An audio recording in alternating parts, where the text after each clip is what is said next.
Right, so tonight we've got this guy called Peter Owen. Now, I normally look up our presenters first online and see what I can find out about them. And so I happened to find this image that really happy looking chap. Um, looks like looks like he doesn't like birds very much at all, but retired and as busy as hell. So tonight, Peter shares his knowledge on Photoshop. I think it might be a bit about layers and other things. We're obviously relying on the technology to make sure it works well. But as always, I really think that perhaps Photoshop is a little bit of magic as well. So we will share with Peter. Peter, I'll now stop sharing my screen, hand over to you, and let's fingers crossed hope the technology works. Okay. Yeah. Let's see if we can share. Right, we can see you. Okay. That's looking good. It says I'm screen sharing. Yep, you are. That works. Yeah, we can see you. Good, good. Let's just. Oh. You just remember, you left me. I didn't get into that hole. What's that, Brian? That your desktop. You hopped it and went in there and left me. Okay. That's because you had some dodgy footwear, wasn't it? Well, I didn't think you were going all the way. Yeah. Okay, so what we're going to do this evening, what we're going to talk about is about what's been requested by you guys. Keith wanted to look at cutting out difficult subjects. Mike asked about changing backgrounds. And the two requests are very much related, of course. I mean, if you need to cut out, then it's either to change the background or to reduce its impact on the image. And we'll see some of both in the following examples. The other big request was for layers in general. Sort of comments were, still can't get to grips with layers, tried but can't get my head around it, all that sort of thing. So the thing is, all these subjects that I mentioned are all related to using layers, whether it's a pixel layer or an adjustment layer, and it's all an essential part of the process and crucial to success in processing any image. And I'm not just talking about successful montage either. Okay, so let's get started, but rather than just telling you what layers are, etc., just blindly, we'll work through a few examples which may better lead to a good understanding. Now, before I go on, is the voice okay? Can you all hear me all right? Perfect. Yeah. Thanks, good, Peter. Okay, that's good. Okay, well, these are the images on screen that we're going to look at. That first one, that's one of mine, and Vicky down there is one of mine. These two middle ones are both Ian Barrow's. This one is one of his leaping riders, which we thought we could improve a bit. And this one is, he didn't ask for it. I saw this image and said on his, he posted it on the Facebook page. I said, well, let's have a look at that, see what we can do. And this one on the right, the old Sunbeam 16, that's Keith's image. Thanks, Keith. He wants it he wants it cutting out, or he wants to make Louis look stupid trying to cut it out, one of the two. Okay, so let's dive in to the first one. So this is sort of a general look at layers, the types of layers and what we can do and what we need to do. So this is my friend Vicky. You can see that the image is already cut out because the background is transparent. Can you see that? All these little diamond squares mean that the background is actually transparent. So that means it's not a background layer, because a background layer wouldn't be transparent. We can make a background layer. Let's just, you can go up to the layers panel and choose a new layer. You can't actually make a background layer from this panel for some reason. Is that big enough for you to see, by the way? Yeah. Yeah, that's fine. Yeah. Okay. So you can either just choose layer. To be honest with you, I very rarely do that. I mean, I always have the layers panel on screen. Well, it's usually on the side screen, but I put it onto the main screen so you can see it. But I always have the layers panel visible, and you've got a similar menu in the layers panel, which allows you to do quite a few things. But the quickest way is this button down here. Can you see that little plus sign? Yep. Yeah. If I click on that, it produces a new layer. Okay, I can close that one. I mean, that's the other thing. These little eyes next to the layer mean you can turn the layer off and on as you please. Now, obviously, this must be a transparent layer as well, because you can see Vicky. So anything in the layer stack, you can, if they're transparent, you can see what's underneath. Now, if I go back up into the layer panel up here and click new and background from layer, I can change that layer into a background layer. Okay, and you can see that it's now filled with white. A background layer is always filled with some color or other. You can't have it transparent. And there's quite a few things you can't do with background layers. I mean, for instance, if I choose the move tool and I drag on this, this little box pops up and says you can't use the move tool because the layer is locked. I don't know why it only says that, because in previous versions of Photoshop, it usually gave you quite a few things that you couldn't do with layers. Like you can't move a background layer in the stack, and you can't make it change the opacity, and a few other things that aren't available with a background layer. So if I just click OK. What if you unlock it, Peter? Well, if that's the next thing, you can, Sorry. I mean, I can unlock it. I can simply, this is another new thing in later versions of Photoshop. Before, you had to go in and actually change the name to something else and deselect it as a background. Now you can just unlock it and it automatically calls it layer 0. Okay. Which means it's no longer a background layer. So I can now move it in the stack. I mean, that's one thing with the layers. You can always change their position within the stack. Okay, well, I don't really need that layer. I was just showing you that that's one thing. So if I can either hit the delete button and delete the layer, or you could just drag it down onto the dustbin down there.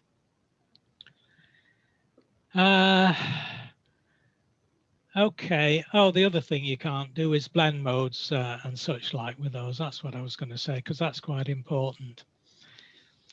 Anyway, let's carry on with the next bit. Vicky's standing in midair, so let's give her some terra firma to stand on. So this is where we'll click on the new layer icon. But I want to give it a color. So I'll click on the black, or at least this, to select the new color, and we'll make it a pale gray. Okay. Now, well, what I want to do is to fill that layer with the background color. Sorry about that bloody thing. Keeps popping up. I turned that off, notifications, but the damn thing still decides to pop up. So I can fill that layer with white by clicking on Control and Backspace. You can paint on it, of course. You know, you could take your brush, you could pick up the brush and choose to paint it. But I mean, I usually just choose, there's two options. You can choose Alt backspace to fill it with the foreground, Alt backspace to fill it with the background. You can see down here, gray is the foreground and white is the background. So Alt and backspace fills the whole thing with light gray, okay? Now I want that below Victoria, so it's there. Okay, so I want to give a bit of floor to stand on. So I'm going to duplicate, with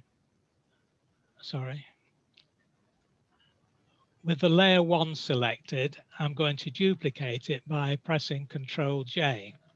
So now I've got two copies of the grey background layer, but nothing happened because obviously they're both the same size, same color. And in any case, it's not opaque, so you can't see the layer underneath. I mean, if I click the little icon to turn the layer off, you can see that nothing happens. But what I want to do is to make the background a bit darker by choosing up here in the blend mode panel. I've got all these different blend modes. If you can see, it's quite nice in this later version of Photoshop, just by running your cursor over the different blend modes, it actually shows what's going to happen on screen. I can't remember which version, how many iterations ago it did that, but it's a relatively recent improvement. All these up here tend to darken, and then these down here are all light ones. But what I'm going to do is choose multiply. And the reason for that will become apparent in a minute. But now we've got a darker background. Okay, so we haven't actually changed the color of this layer. If I click on the bottom layer to turn it off, or I turn that off, you can see that it's still the same, yeah? Am I making that clear? Yeah. This one is still the same pale gray because there's nothing underneath it for this blend mode to modify. If I turn this layer back on, although it's the same color, because I've chosen the multiply blend mode, it's made it darker. All right. So what I want to do is give her a floor to stand on. So what I'm going to do on this layer here, the middle layer, I'm going to choose to add a mask. All right. So I'm going to click on this icon here, which is like a square with a hole in it. And that brings up a mask. Now, the mask is white when I initially put it on. And as you all know from previous talks, white reveals. So it's actually done nothing. If I'd chosen to, I've just undone that, undone the mask. If I now choose to click on the mask and at the same time hold the Alt key down, it comes up with a black mask, right? So you can either have a white mask, or if you click the Alt key when you click on that icon, you can get a black mask. And again, as we know, black conceals. So now it's hidden this multiply blend mode multiply layer altogether. I mean, if I click on this icon there, you can see there's no difference. Okay. Now, that's not what I want. So, oops. Let's go back. Let's go back to, where are we? There we go.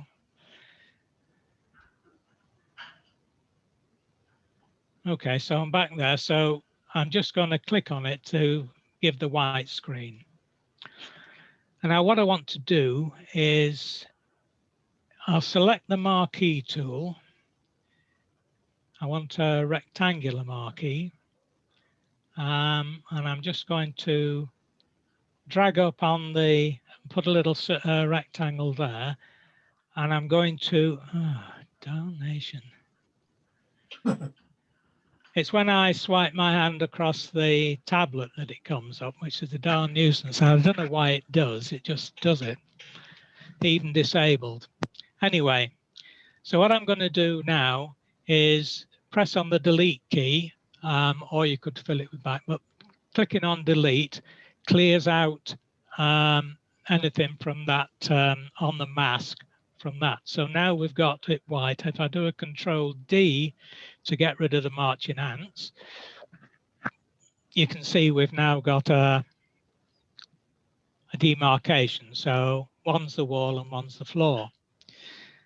Now the other thing I can do is if I click on the actual layer, go back to the, if I do put another selection on there,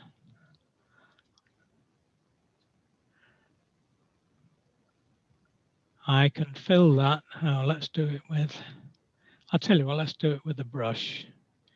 If I select the brush, oh, I know what. Hang on, let me think. I should have probably done that on the bottom layer, shouldn't I? Let's try it again.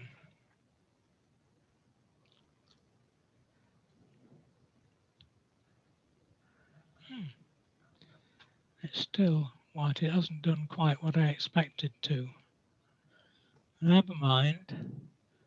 What we'll do is, here's the brush.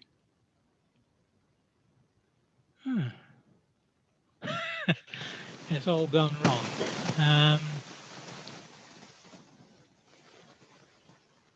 Oh, I know. That's stupid, isn't it? All right. You've not clicked on it. No, I'm on the wrong layer. That's all. I meant to do that on the mask. On the mask, so that it deleted that bit of mask. Okay. So that's just to sort of say we've put a, you know, made it look like there's a bit of a skirting board there. I suppose we could.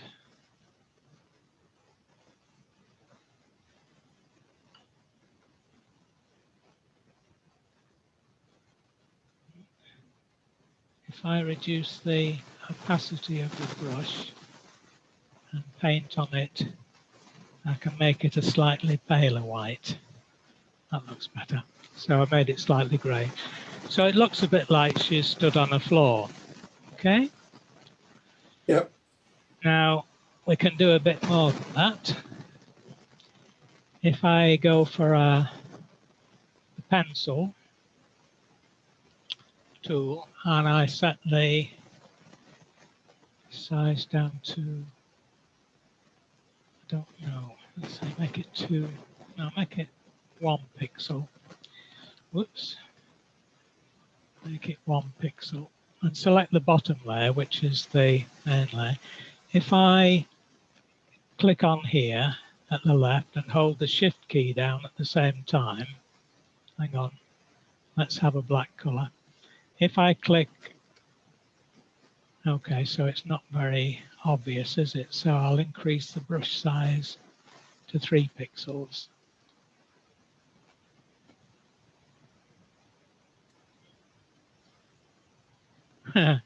Because I went backwards, I'm on the other layer now. So choose the bottom layer.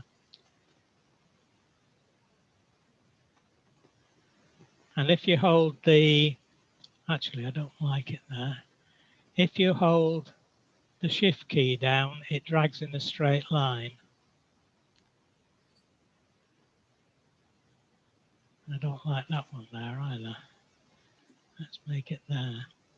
So I've just done 2 horizontal lines. And if I click up here, but don't drag across, but I just click at the other side, I get a line that joins the 2 points. Yeah. So Yep. if I click up here again, just behind a leg, and click down to here, hold the shift key down and click, we get another line. Okay, I'll move it over a bit. Click and click. Okay, so now it looks a bit like she stood on a tiled floor. All right. Yep. Yep, very good. So really, all we've done so far, well, what we've done, just to recap, we've put another layer in with a multiply blend mode to darken the layer. We've hidden a bit of that by using a black rectangle on the layer mask, which made it into a paler grey. And we added a bit of white to make a skirting board. And then we just drawn in a few lines. Pretty simple stuff, really, isn't it? Okay.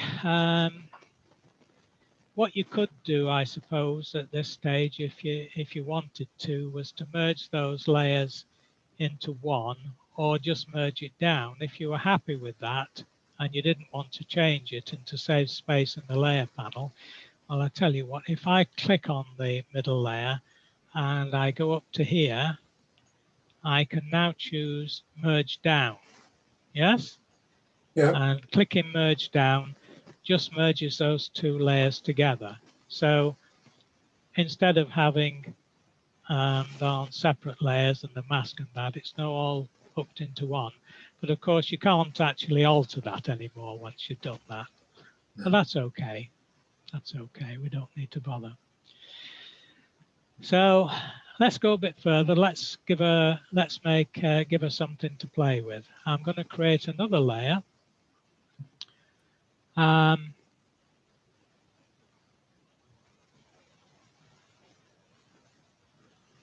Oops, we can't see that. Let me just cancel that a minute. What I did this time was when I clicked on the add layer, I held the Alt key down. So I Alt clicked on the make a new layer panel so that this little dialog box came up, and I'm just going to rename that to hoop. Oops, I'm going to rename it to Z hoop for some reason. I want it at 100% opacity and I want a normal mode, so I just want a standard layer. Now the only thing is it's come up below Victoria, so I'm going to drag it up to the top. So now we're going to go in and select the elliptical marquee tool, and I'm going to draw an elliptical marquee onto Veronica. I'll zoom in a bit so we can see it a bit better. And that's not how I want it. I want it at an angle. So what I'm going to have to do is right click within the elliptical marquee and choose transform the selection. And I'm going to put it at an angle. I'm going to move it down a little bit to there. That'll do me.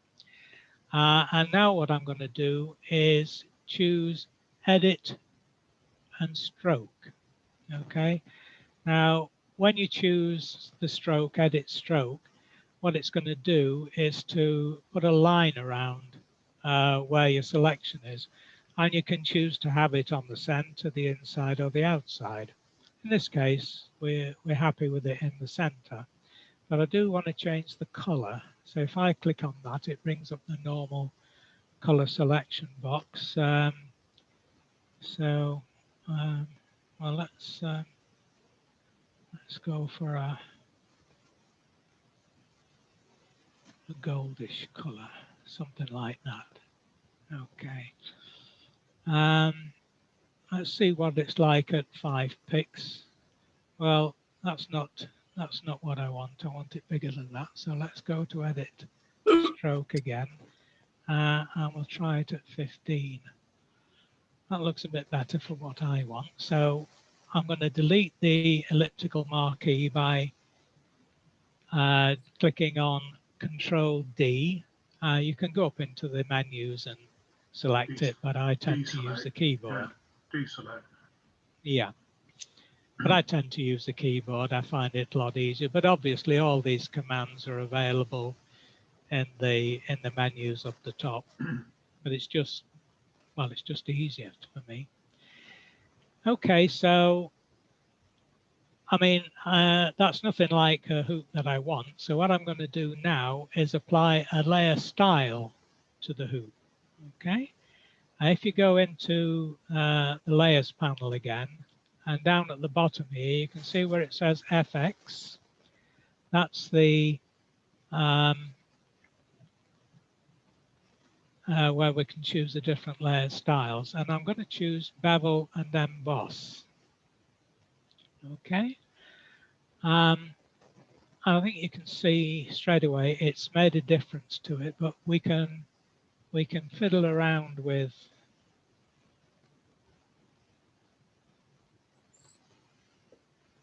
it just to make the shadows more better.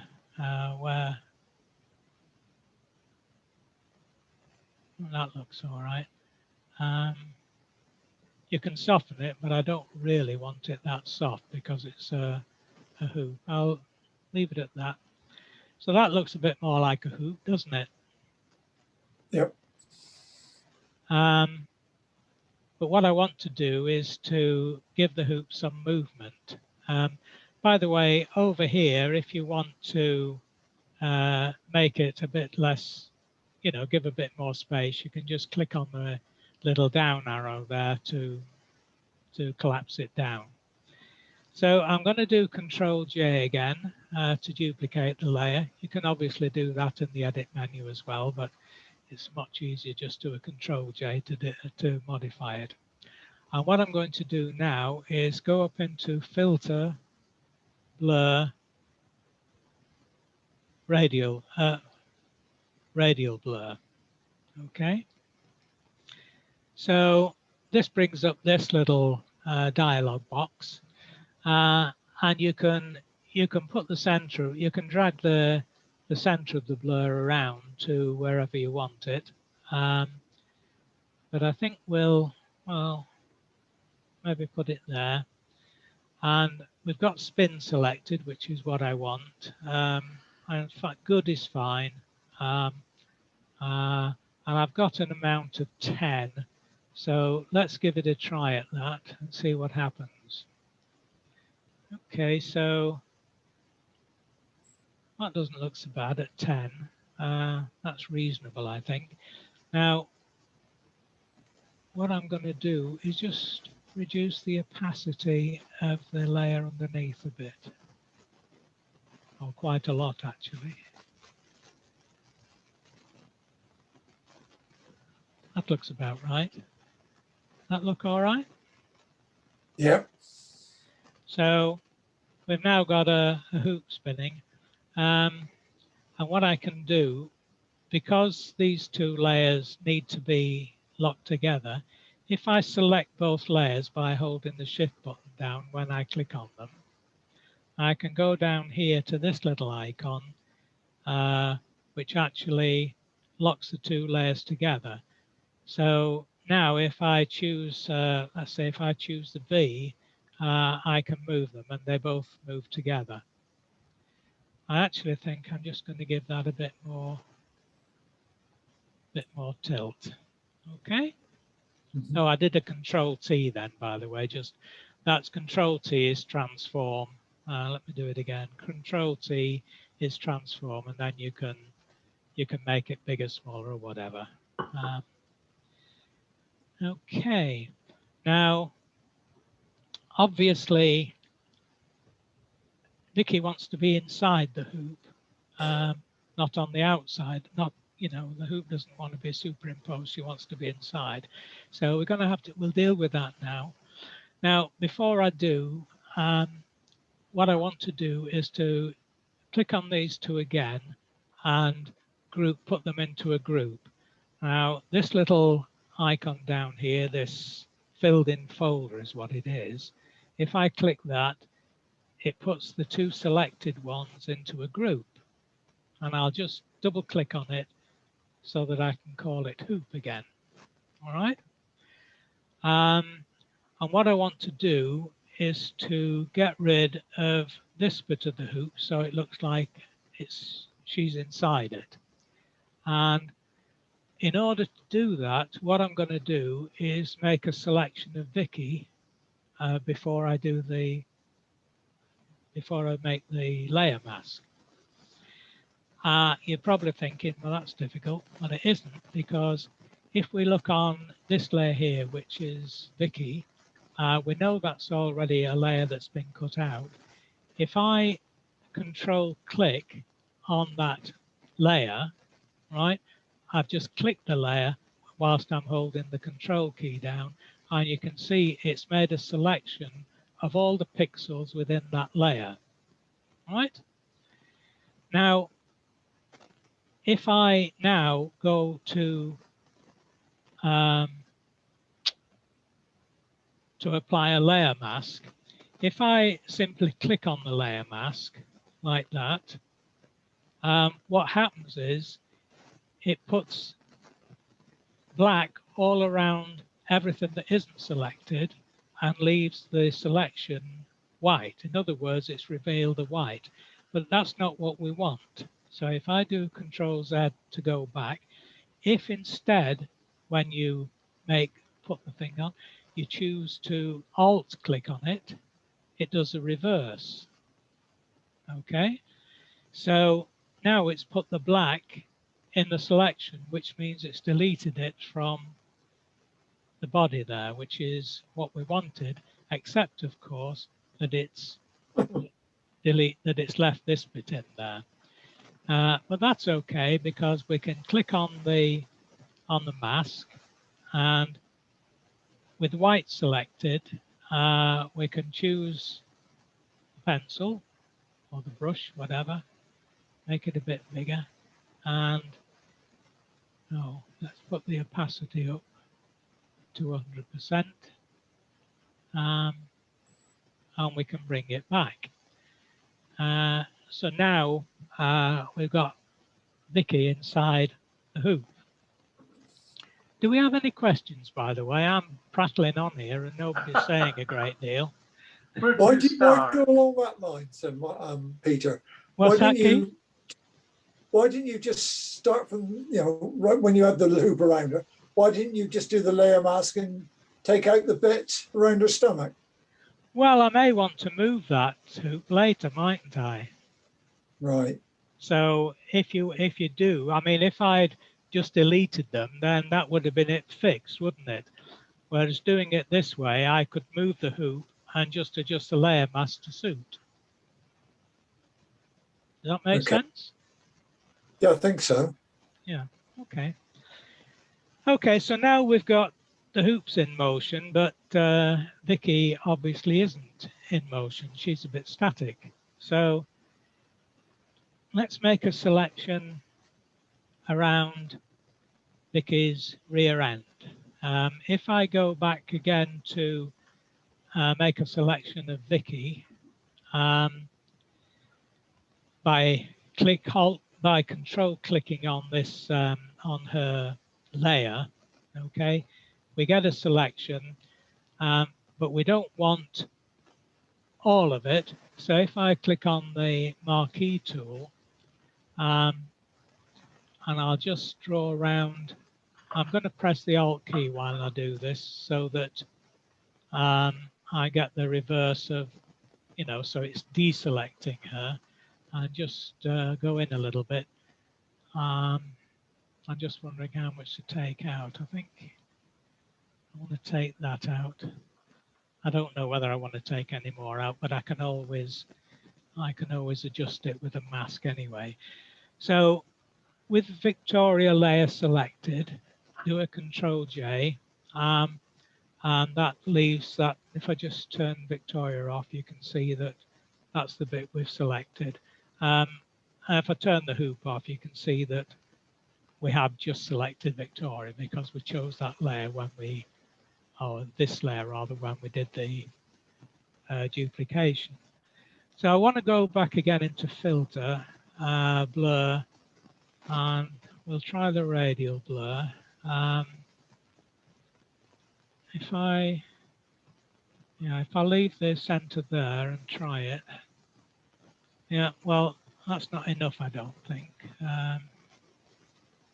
So let's go back, filter, blur, radial blur. Let's try 20. Still not enough, is it? Filter, blur, radial blur. Let's try it with 30. That's better. Okay, just bring those back in. Now, obviously, there's bits of it that are too blurred. So what we're going to do is just bring up a layer mask. And this time, I'm just going to use a brush. I think I'll reduce the opacity a little bit, maybe to 47. I don't want that bit there. Hang on.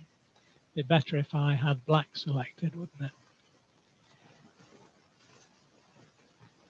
And it'd be better if I had a brush rather than a pencil tool selected. It's better.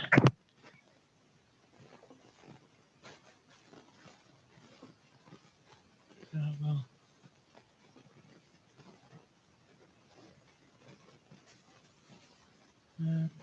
let's get rid of a bit of that. And then I think just reverse that and so that I'm painting in white and just bring back a bit of colour there. Okay. What do you reckon? Clever. Maybe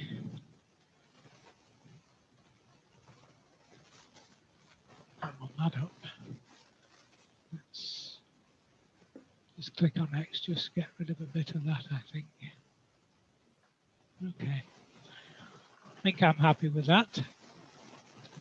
So, I mean, basically, we're just using layers and masks and so on, and we've got quite a long way from where we started. I mean, you could go on and do other things. Let's see if we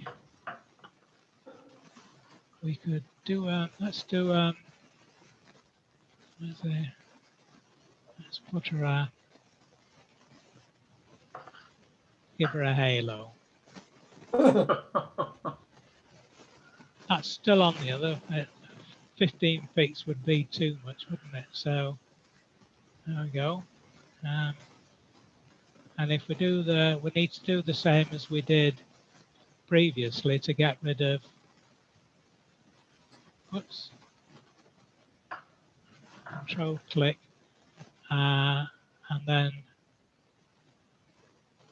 Whoops. Zoomed in too much. And we'll bring up a mask. Again, holding the Alt key at the same time so that it wiped out the bit that was selected. Oh, we didn't put a stroke on that, did we? And we didn't do the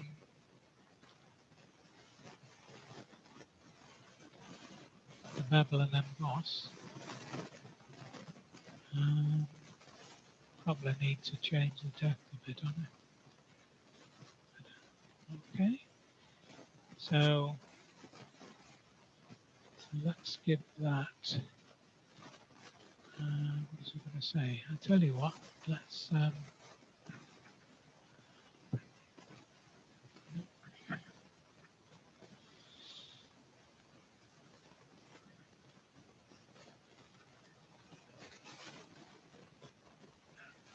Okay.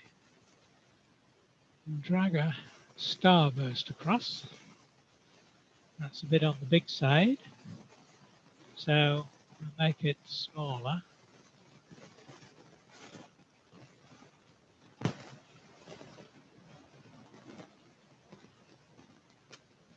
Put it there. And if it's not bright enough, you can do a Control J to make it a bit brighter. So you've got two. Yep. And if you wanted to go even further, let's see, there was a, that'll do. We'll put that there. So now we've got another layer, but I want that. Well, let's put it right at the bottom. Obviously, that needs a bit of blurring, so we'll go for the Gaussian blur. Okay, I like that.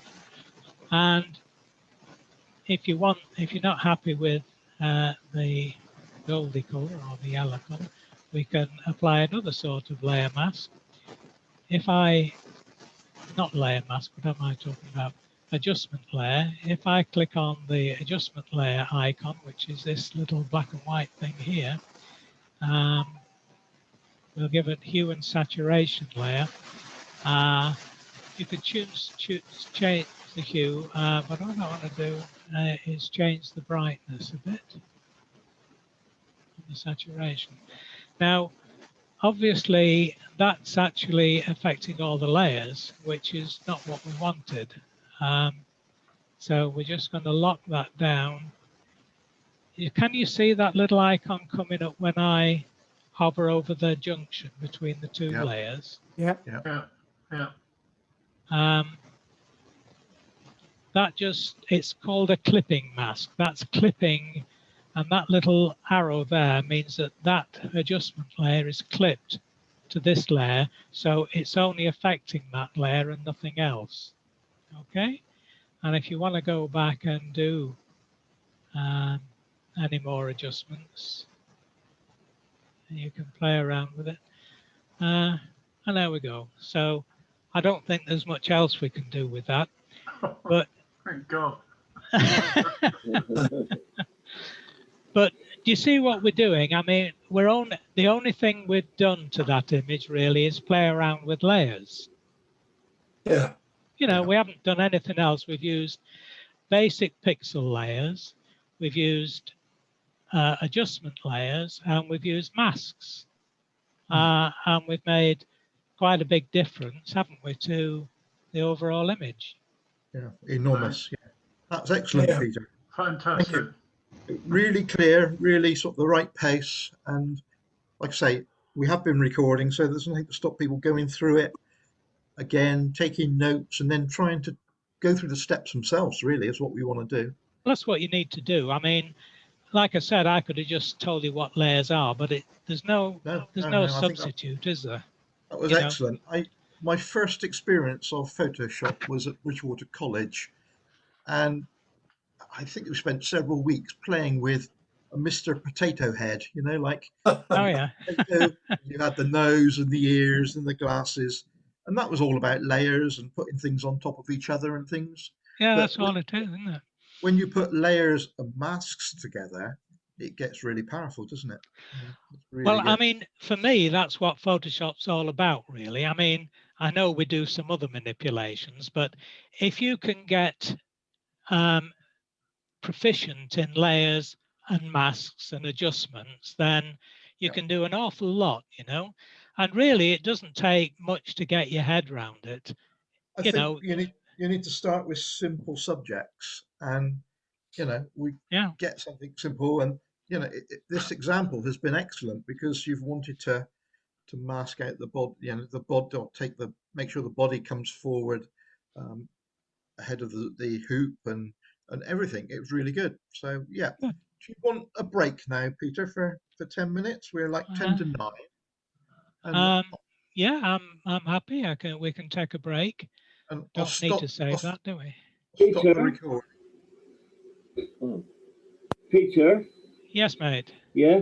You know when your cursor on your mouse, when it gets smaller and bigger, do you use that, some sort of adjustment in Photoshop for that? What got bigger? Well, the actual cursor with your mouse, yeah. Did it get bigger? When you've got a circle, your circles are growing really quick. Use your bracket keys up, left and right. Oh, one make larger, one make smaller. Oh, I'm sorry. That's something I didn't explain, isn't it? Yeah. I mean, if you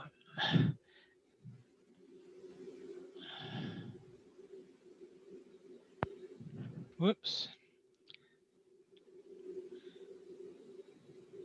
If you choose a brush, right? I've chosen a brush. I just clicked on the B on the keyboard, and that's the brush.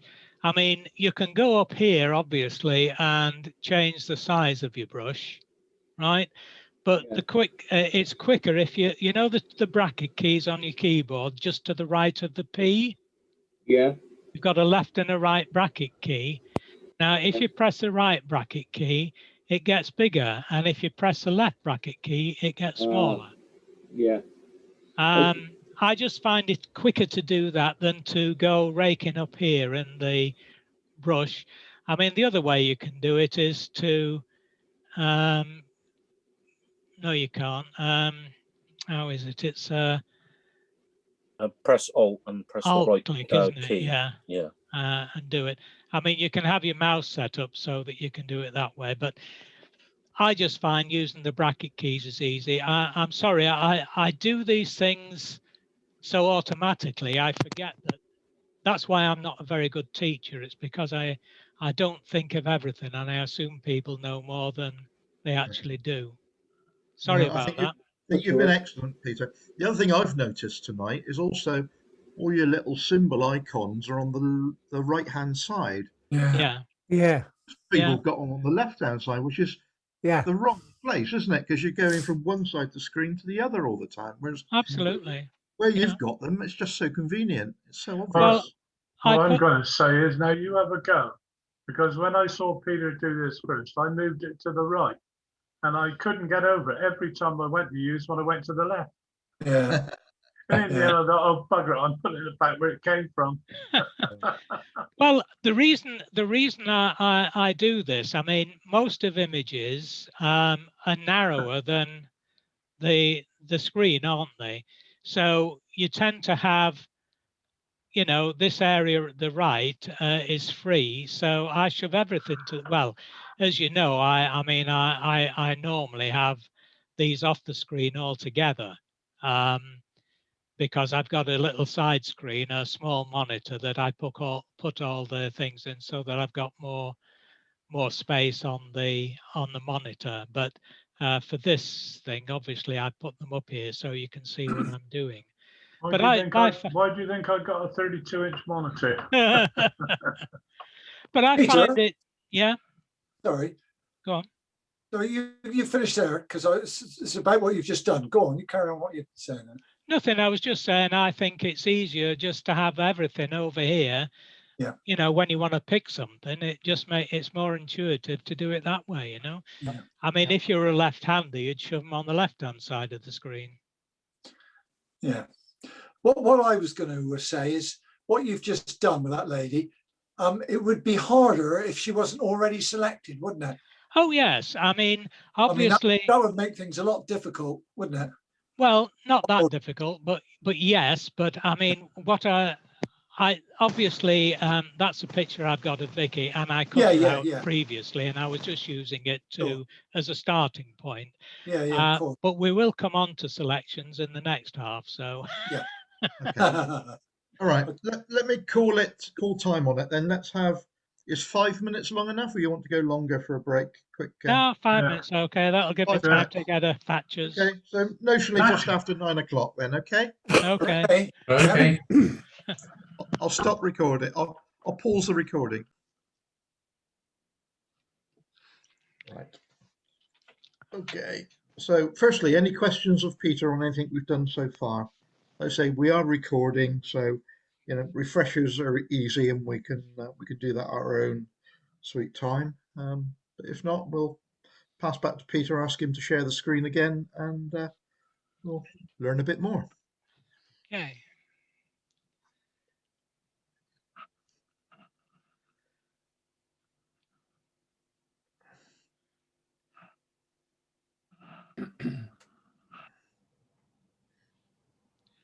Is it up to me now? I don't know. Yeah, share screen. I clicked it, but oh, I see. Is it not letting you do it? Oh, so okay. No, it's all right. I know what I was doing. I had the wrong window on the selected on the PC. Right, that's we can see it again now. That's fine. Yeah. Okay. So what we're going to do first, I think, is this image here, which is Ian's picture of the rider jumping. And what I said was at the time, it's great, but it needs to stand out more. It's always a good idea to have a good look at an image as well and decide where you're going to go with it. Let me just, I mean, at this stage, I often decide on the framing or the crop.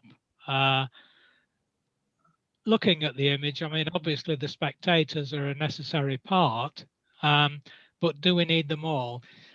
There's clearly too much extraneous details on the side, and that only distracts. And even though the choice of f-stop means there's already decent subject separation, the background is still a bit messy and a bit of a distraction. It may be nice to blur the background and get more subjects to separation. So first of all, I would hit C on the keyboard. That brings up the crop tool, or you can select it from the side, and you can, I'll tell you what, let's, whoops. We're still seeing your screen with the 5 images on, Peter. Is that what you intend? Oh yeah? I wonder Yeah. why. I wonder why that is, because I brought up Photoshop. Why would that be, Martin? Oh, I wonder. Open that image. Yeah, it is open. Hang on a minute. Let me stop this share and Then share it select what again. share. Yeah.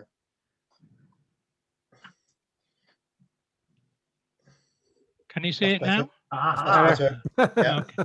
That's more better. Yeah, that's good. Previously, it allowed me to switch between them. I don't know. Anyway, so as I say, I reckon we need to crop the image. If I click on,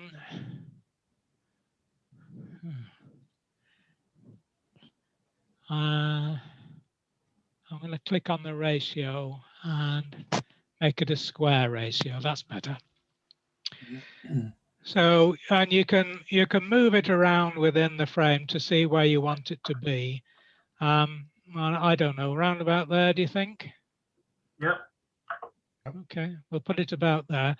Now, at this stage, I wouldn't crop it. What I would do you normally have your rulers up on screen? No. Yeah. I always have the rulers up on screen because I can bring guides on. Now, if you get the top one and bring it down, it puts a horizontal guide, which I don't want. So I just click on the Alt key and it turns it into a vertical guide. And I put those two on like that.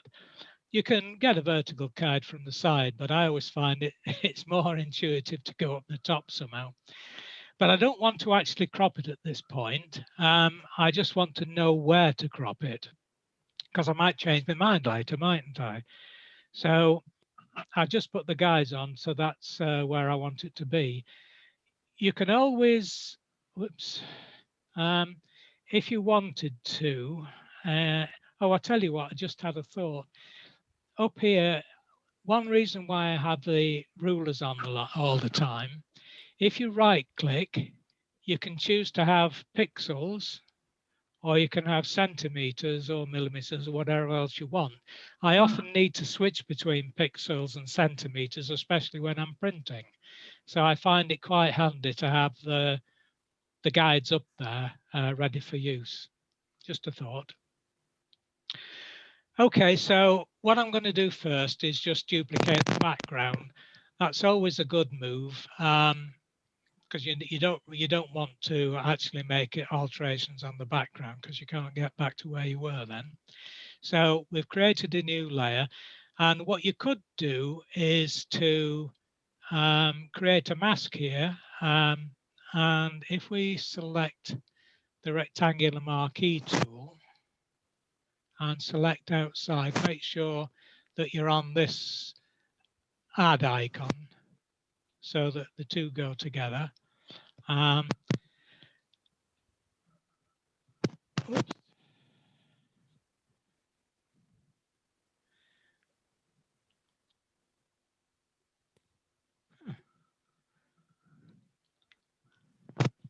Oh, I I think know. we lost the sound. Right?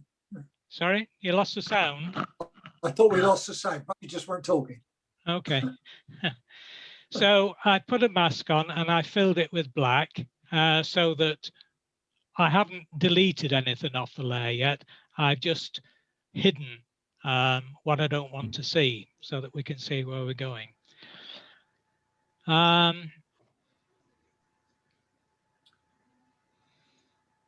What do we want to do? What we need to do now is to make a selection. That's the main object of this. When we do anything really at this, when we're trying to separate backgrounds and that, we need to make a selection.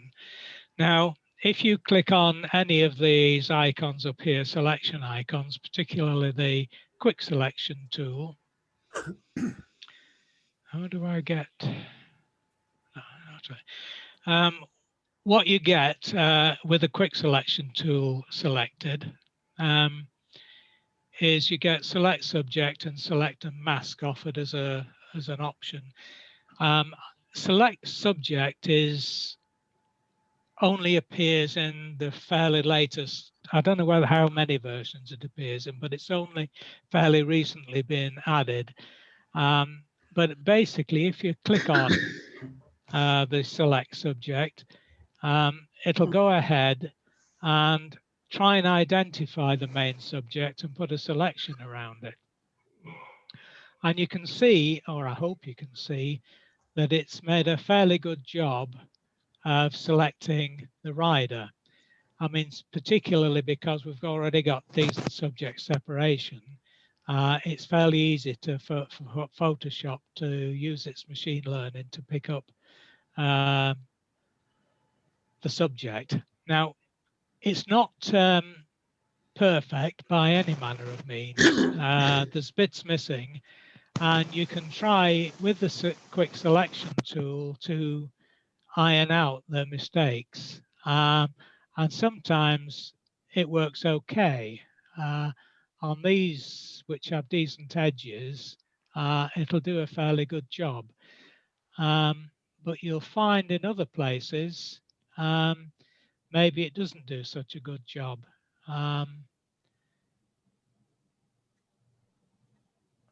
Does okay there. Let's see if we can remove, whoops. The problem there is it's selected the bit I wanted selected, but it's also selected this bit. And you'll find that that's often the case. And going into select and mask won't help you a great deal. You'll find that refine edges doesn't work any better than the quick selection tool. So whilst you can do a quick selection of some things, you can't do a quick selection of others. So the only solution really is to use some of the other selection tools to tidy up the image. So what I would probably do is use the lasso tool to go in and just make some better selections. And if I was, for instance, on that bit, I would use the marquee tool. Now, the only thing I would do here is I don't know what you're like, when I'm drawing on the tablet, I prefer to have it at a different angle to vertical. What do you know what I did then?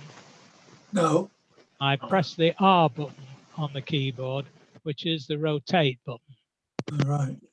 And that allows me to rotate. It hasn't changed. It hasn't actually rotated anything. It's just rotated the image. So it hasn't touched the basic image at all. It's just, rotated the screen. Yeah. So now I would just use the marquee, the lasso tool, and go around and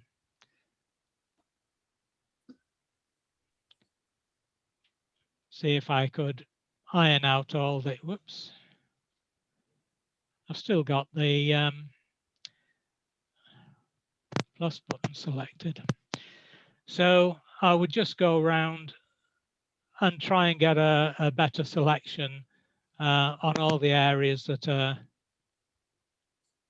Now I'm aware that we're running out. Oh, so now if I want to get rid of the rotate, I can just press the escape key and she'll pop back to where we wanted it. Now, as I say, we haven't got that much time. So rather than me spending ages making the selections, I'm just going over into the path. Oh, damn, I thought I had it already saved. Oh, I know what I did. Let me just go back to this. I'm sure I went through it.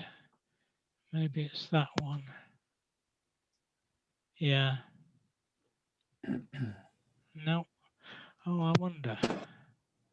Maybe no.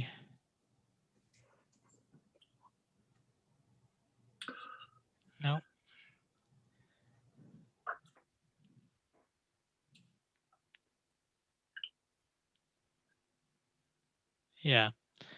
Okay, so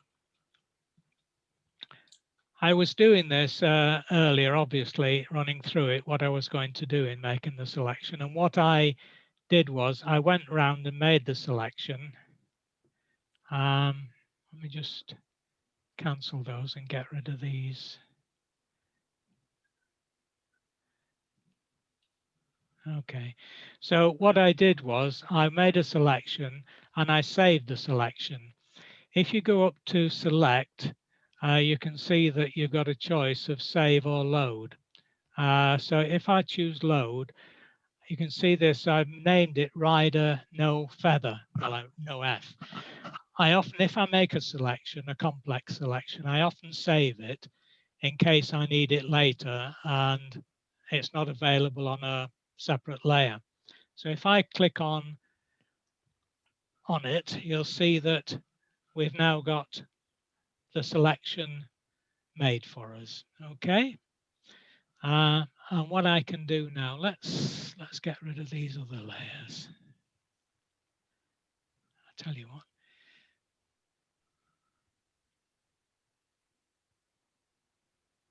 Just drag them off the screen. I can't delete them because they're not visible.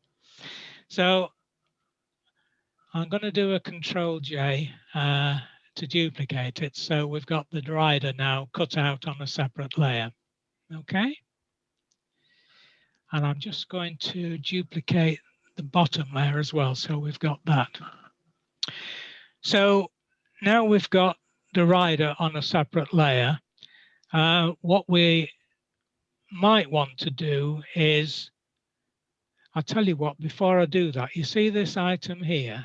That's going to be really, it's going to be really obvious in the final image, isn't it? Do you think Yeah. that's not going to be good, is it? No. And also when I think about it, these little sticks aren't going to look good. So let me just get rid of that one again and turn the rider off. And we'll go in. Now, I'll tell you what, let's make a selection of the rider again. Because what I want to do is to get, I'm getting out of in front of myself here.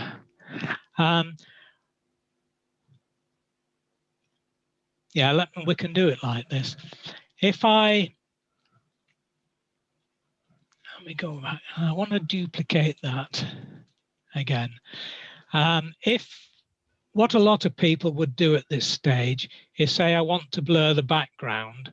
Now that I've got the rider separate, I'll blur the background.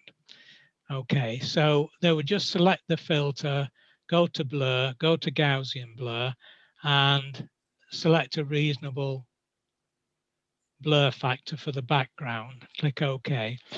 But if you do that, you can see that around the rider, you're getting a blur of his outline coming into the blurred background, which, you know, has the wrong effect that we're trying to get, because we're trying to separate the rider from the background.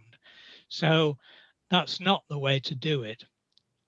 What we need to do is, if I do a Control-Z to get rid of the blur, what we need to do is to, let me turn that off, make a selection of the rider like we did before, control clicking on the layer, but switch to the layer underneath. And if you right click inside the selection box, we can choose to transform the selection there, or another way to do it is to go into the selection up here, choose modify and choose expand, and expand the selection. This is set to 2px, but you can see that that's not enough. So if I go again, modify, expand, let's give it 10px. And you can see that that's extended the selection further away from the body. And if we now do a fill, oh, hang on, I'll do it from here, edit, fill. I usually would do Shift F5, but just do it this way for the minute. What I want is the content aware fill, that's right. I don't want any of the other choices. Content aware, color adaptation, and click OK. And that's going to delete the rider from the background and make a fairly good job. It doesn't have to be perfect, because we're going to, you know, lay the rider over anyway. And now you can see that you don't have that blur around the edges, and you got a nice clean shape. Okay. Now, like I said, we want to remove this because that's going to make a mess on the final image. But what I don't want to do, for a reason which will become clear later, is do it on this blurred one. What I want to do is to remove it from this one here. Okay. So actually what I think I'll do, let's go back one. Rather than do it on that, what I'll do is delete that layer and do a copy of this one. So a Control-J to copy that one, turn that one off and work on the bottom layer. And we'll just use the clone tool. S brings up the clone tool, and we can just clone out this area here. You got to make sure up here the mode is normal, and we set to 100%. And then we can delete that. Whoops. And if I start from over here, we can delete the rest of the sign. Now, we might as well delete these. The easiest way to delete these is to choose the spot healing brush and just, whoops.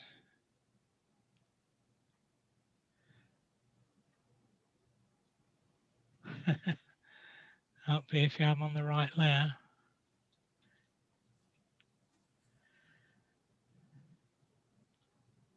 Okay, that's got rid of those. Okay, I'm happy with that. Oops, and with that one. Okay, so what I want to do now is, you can see that let's drag them the other way around so that we've got them there. You see what I did there? I just had them in the wrong place on the stack. So now we've got the rider and the background. The only thing now, what we need to do is we can blur this background now. So we go to filter, blur, Gaussian blur, and choose somewhere to put it. I don't know. That looks okay, doesn't it? So we'll choose that.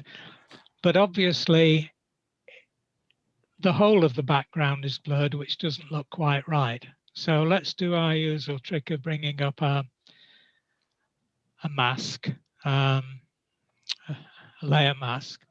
And this time we'll choose the gradient tool. And we want black to white.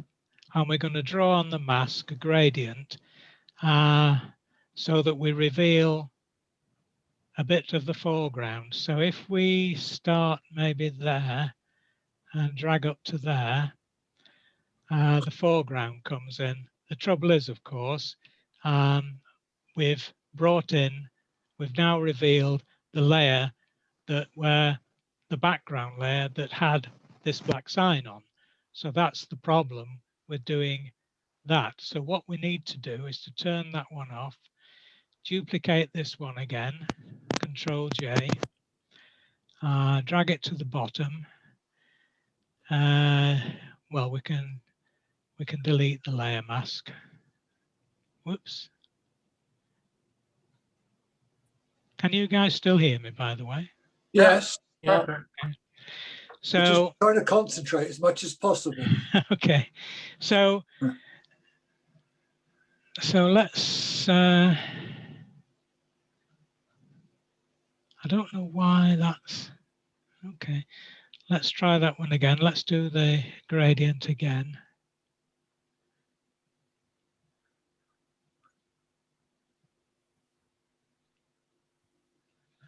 Why isn't that working? Hang on a minute. I've done something stupid, obviously. Oh, I know. I know. What I've done is I've deleted that layer. What I should have done was to take out that black sign on the background layer, shouldn't I? I shouldn't have. Deleted it on the, and put two blurred layers in. I should have left that off so that when I did it, the original layer would show through. But like an idiot, I didn't. So if I do that, it does what I want in bringing the foreground in, but of course it shows up this sign. But I think you can see where I was going with that one. Do you know what I was trying to do was to bring it in without doing it. I mean, what I can do, I think, is if I, yes, I think we understood, Peter. It's just you're bringing a bit of realism in by having a little bit of it in focus, aren't you? Yeah. That's right. Yeah. What I can do is if I go back in this one, the one that I probably did right.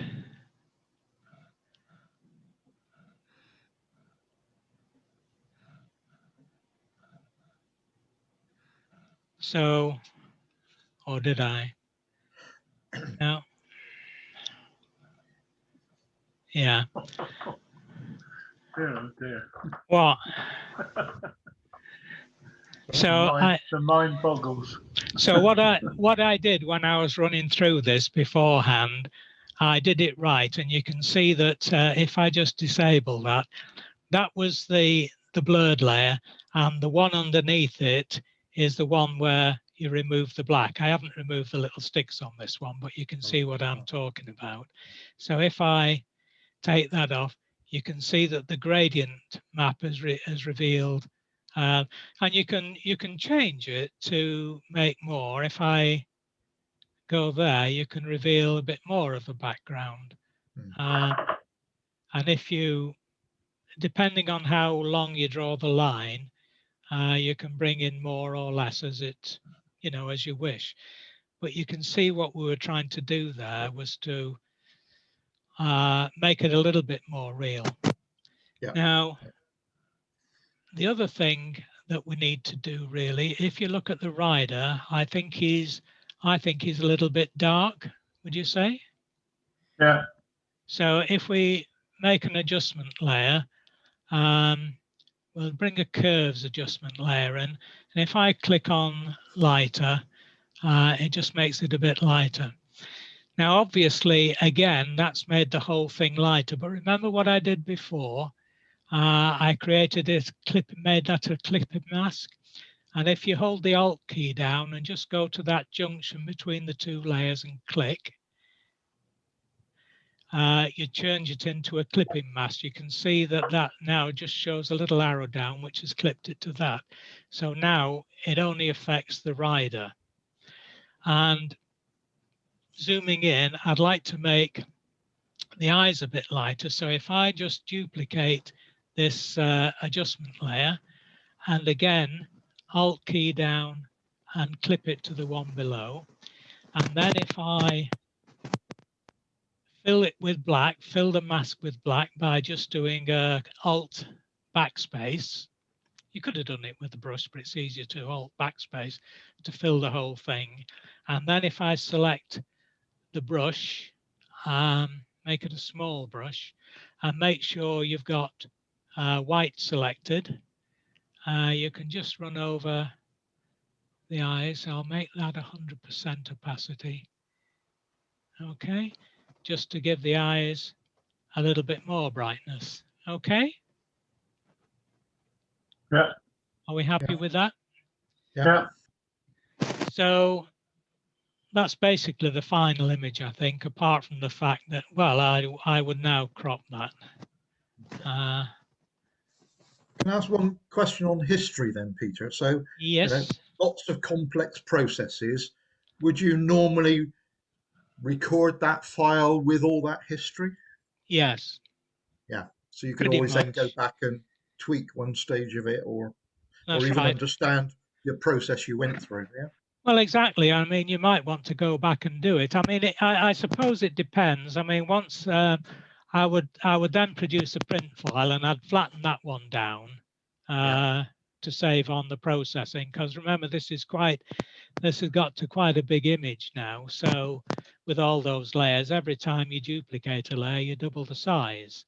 Yeah.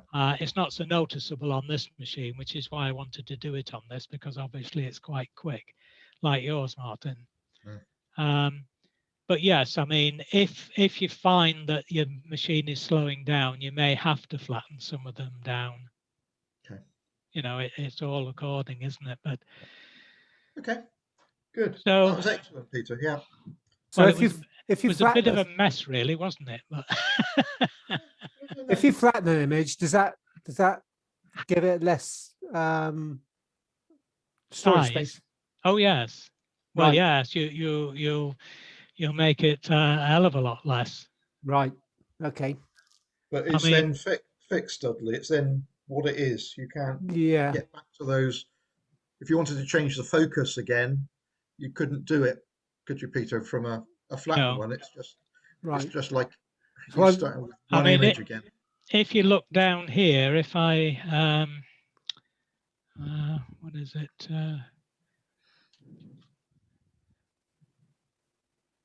If I click the magnification and look down here, you can see that this image is 671 megabytes.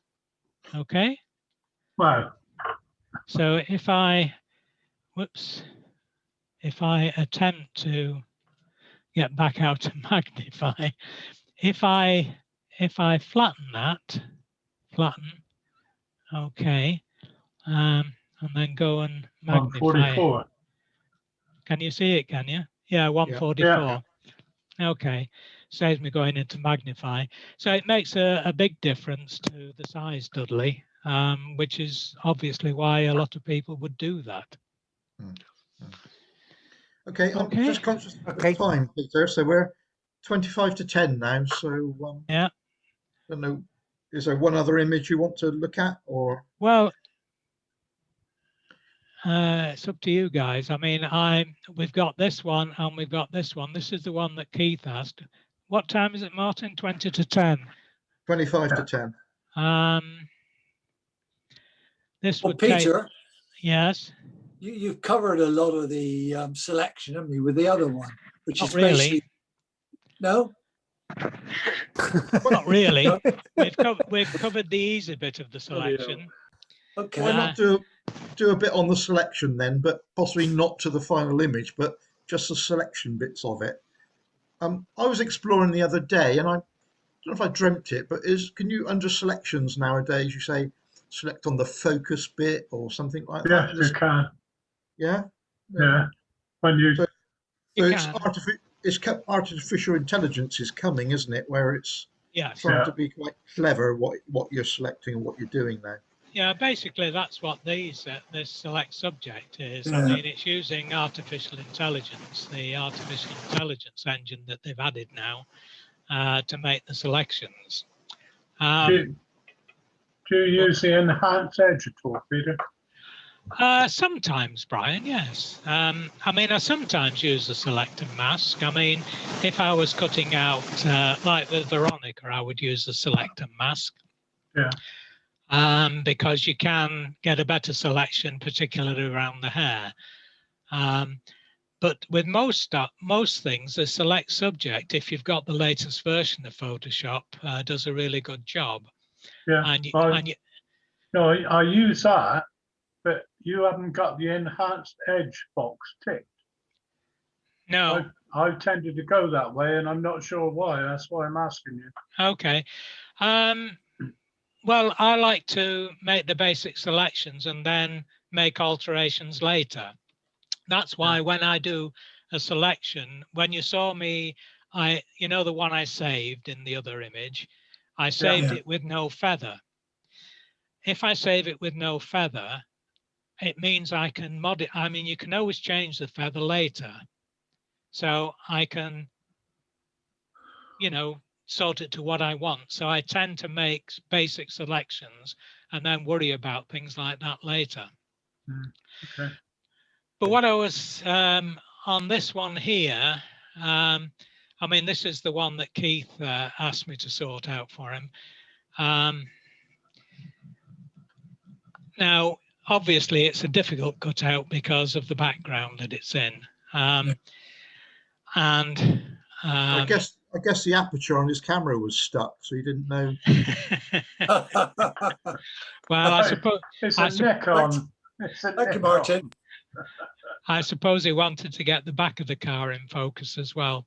But what I was going to say is that don't let him. I mean, I'd have a good look at this and see what I wanted to do. To cut it out, I would be wanting to retain the shadows because you know, obviously it's a harsh light that's coming down and creating these shadows. So, and it's pretty clear down here anyway. So the main bit you want to make a selection of is the body, yes? Yep. Now, the other thing that's a problem, well, I suppose the lines there are a problem, and this shadow that's coming in here is a problem. So the first thing I would tackle would be those.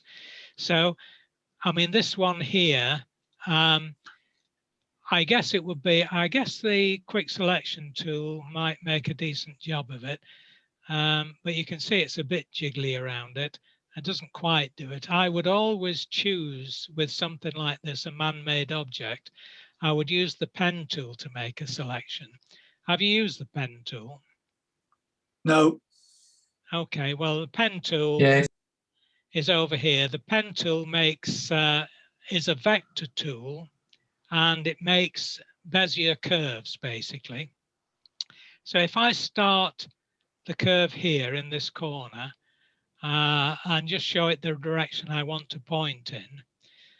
I can then, if I select here, can you see what's happening? Yeah. I could have zoomed in a bit more, I suppose. Whoops. I can't do it now because I locked it off. But I would just continue selecting around the edge like that. Let me zoom out. And I would select then just go around like that. I would then click within it and make a selection. And it would ask me what feather I want. I don't want any feather, particularly with something like this, you don't want a feather. And then I would choose the clone tool. click somewhere and just make the thing, do a Control D, and you can see that it's done a very nice cut on the edge there. That's because we use the pen tool to do the selection. Over here, I would want to get rid of that. And the way I would do that is to choose the elliptical marquee tool and create an ellipse. I'd choose to transform the selection. I mean, you can see where the actual shadow of the tire is, isn't it? So what you're trying to do is to sort of match that.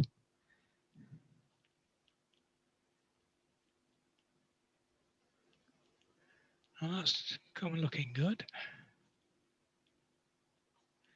Well, I'll leave it at that. You can see that's fairly reasonable, isn't it? It's not, I mean, I would spend more time getting it closer. So I'll press Enter to save it.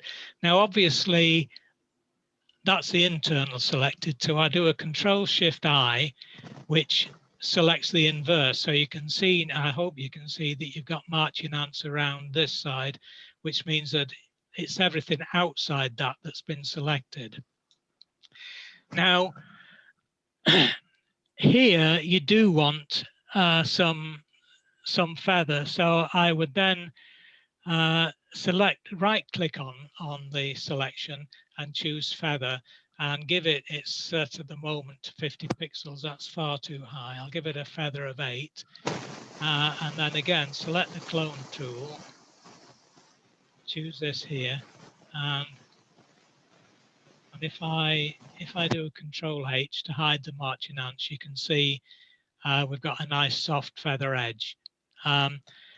I would continue doing that and get rid of the whole thing, but we don't want to do that now because we haven't got the time. So then what I would want to do is to make a selection of the car.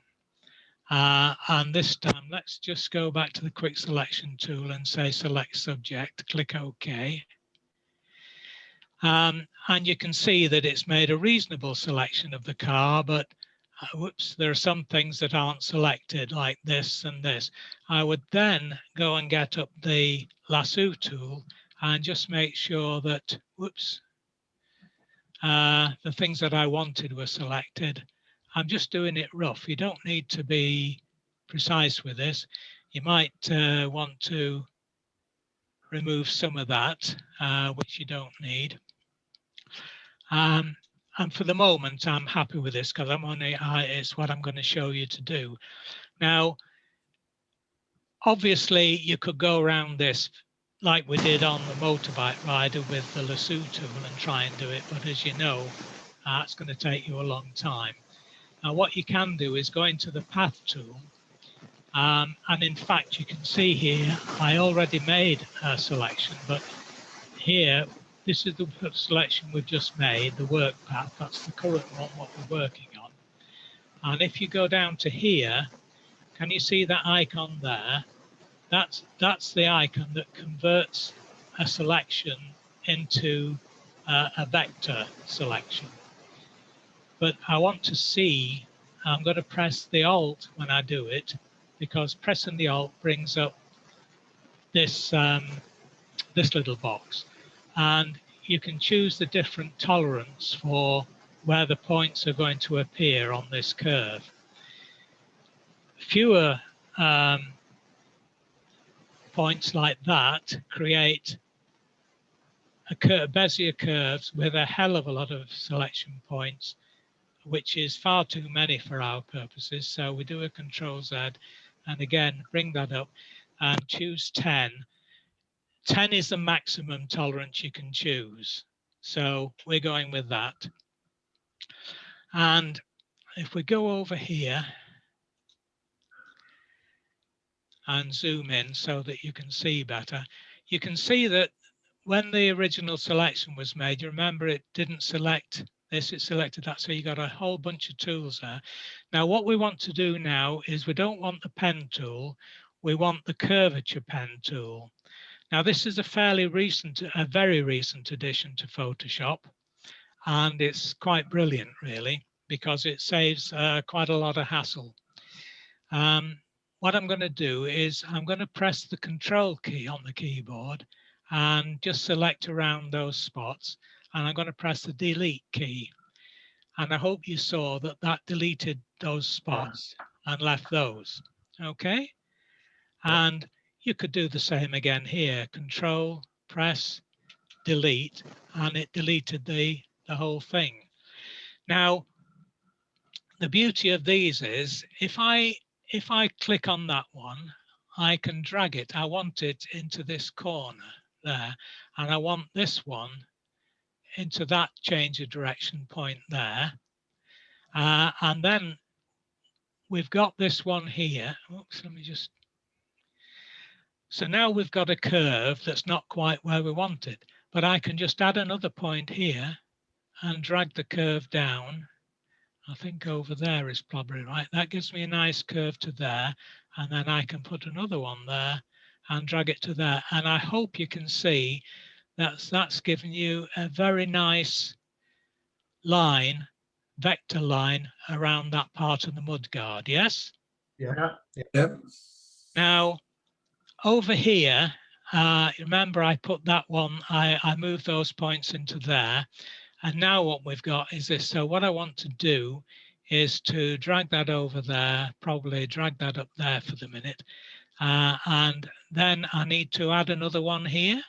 So onto that corner point. Now, I want that to be a corner point rather than the start of a curve. That's the start of a curve. So if I double click on that, it becomes a corner point, and you can see it's made into a sharp curve. So a curve that you could drag that to. And the same here, I want that to be a corner point. And then I'm just going to move that so we get a nice curve there. And you can see that there's a bit of a curve there. So just drag that and go up there. And you can continue doing that until we'll drag that there. This would need a few points, I think. Okay, you see what we're doing? Yeah. Is that pretty clear to everybody? Yep. Now, obviously, you can go around the whole thing doing that. But again, we don't have the time. So I'm going to press escape. I'm going to delete that work path. And I'm going to select the one I prepared earlier, just like Nigella. And we're going to go down here and we're going to,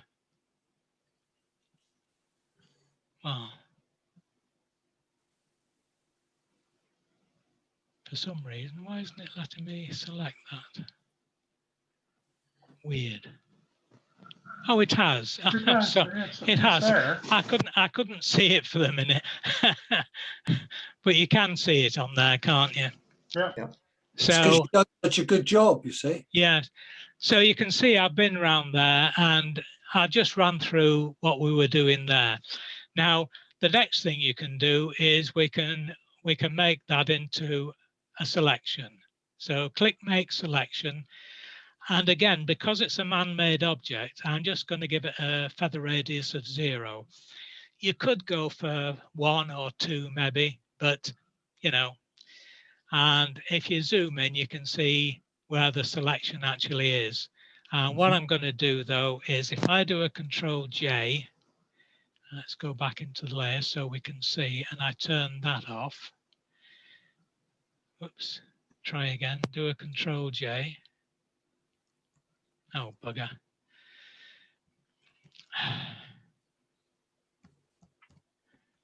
Go back into the paths, make selection,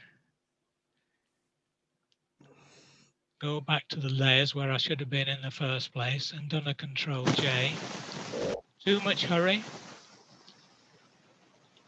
Oh God, it hasn't made the selection. Why didn't it make the selection?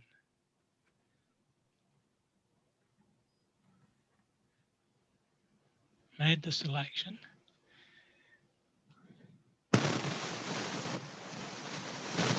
For some reason, it's not making the selection. I don't know why it's not doing that.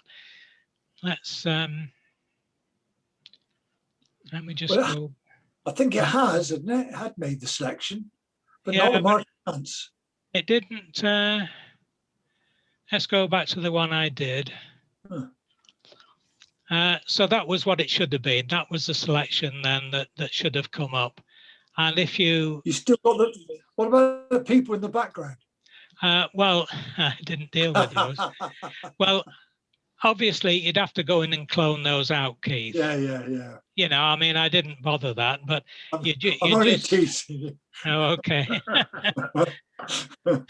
I thought you could manage that yourself. Yeah, well, No, he's taught them.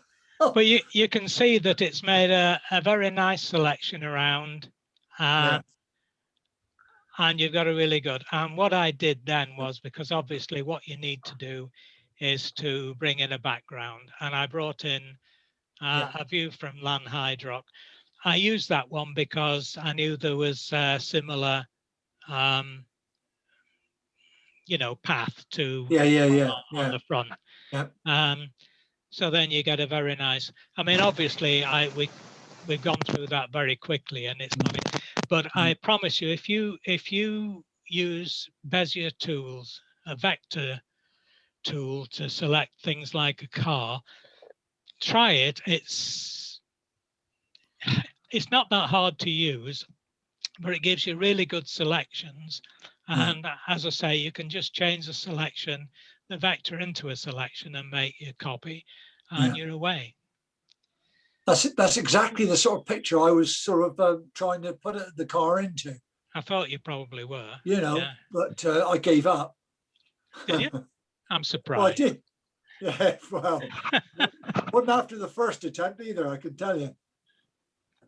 Can we set some homework for the week then, that everyone's got to have a go at doing that? I can't make it next week, Martin. Sorry. That's right, it's the week after. I think that's a good idea, Martin, actually. It would be a good one, wouldn't it? But you can see how powerful it is. Yeah. You've got a what? A car? I got a few cars. I had a couple of holidays in Cuba. Oh, right. I must have 1,000 different American cars. Of course you did. But I mean, it actually wouldn't be a bad idea to do it as an exercise for people, because it would make you get you used to actually using these tools and seeing what it can do for you. So there you go. Yeah. But we'd have to have your homework is to clone those people out the back window. Well, yes, obviously I would have done, if that was my image, I would do it. And it's not that difficult to do, is it? I'd make a selection with the pen tool again around the white bit and just inside the white bit, so that because that's going to be difficult, isn't it? And then you just need to clone from this side to that. It wouldn't be perfect, but it would do at the distance it's going to be. Or you could even bring in another background. I mean, you could actually cut it out and let the background, this background, show through, couldn't you? Yeah, but don't forget the back windscreen wiper. I know. We'll put them in afterwards. That was excellent. Thank you, Peter. That was really good. Really good. You could put a mask on. Yeah. And actually go around and have the background coming through, couldn't you? Sure. Yeah. You'd have to cut out the windscreen wiper as well to make sure you didn't obliterate that, but it wouldn't be too difficult. Be there. Be quite easy to do, isn't it? Yeah. And that made it different. Thanks, Peter. So, well, I know we worked through that pretty quickly, but hopefully you got the idea. Got the gist. Got the gist. That's the main thing. Yeah. We'll have to tackle the other images some other time. Yeah. Yeah. Okay. Thank you. Thanks. You did quite well, Peter, because I was on a lecture a couple of nights ago where it was, here's 50 things you didn't know about Lightroom. Oh yeah. It was a professional guy based in Ireland. He charges £100 for the session to give to a group, you know. Yeah. He got through 5 of them in 2 hours. Blimey. So, you know, it was a bit disappointing because he let people keep interrupting and asking him really rudimentary stuff. Yeah. So I Yeah. felt a bit conned really because he was promising 50. As I say, he got through 5 in the end. I He think you could promised. legitimately ask for your money back. Yeah. Yeah, yeah. It was not the professional thing I thought it would be. And so, in context tonight, Peter, this has been excellent. I think the way you put things across, you've obviously done lots of prep. Um, the pace was right, the level of detail was right, and having recorded it, I think we've all got an opportunity to Go refresh over it again. home Yeah. what we've heard. And thank you for doing that because we really You're do in. appreciate it. Pleasure. And, Pleasure. Thank you, yeah, and I Peter. think Yeah, well done, again, Peter. That's yeah, all right. again shows Peter that we've got skill within the group, and we're just so lucky that we can share it. So yeah, very well Yeah. done. Martin, Martin, can I just ask, have any of you used a Nikon camera with Sigma lenses, or what I got a Sigma